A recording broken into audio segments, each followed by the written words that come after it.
Bu oddiy sayyora emas.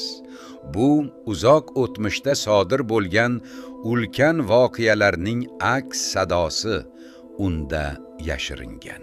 4,6 milliard yil avval Quyosh atrofida chang va gazdan iborat ulkan disk aylanardi. Gravitatsiya ishlay boshladi.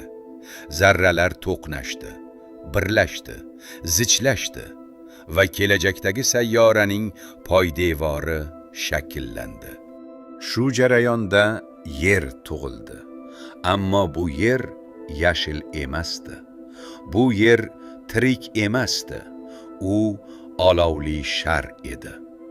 Yuzasida magma okeanlari qaynardi. Har soniyada meteoritlar urilardi.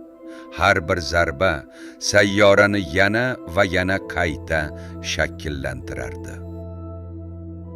Atmosfera deyarli yo'q edi. Kislorod nolga teng. Suv bug' holatida osmondan qochib ketardi. Bu davr Hadyan ioni deb ataladi. Yer tarixidagi eng shafqatsiz bosqich. Bu yerda hayot yashab qola olmasdi.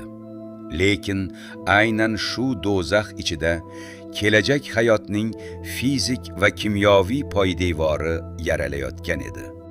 Yer hali tirik emasdi.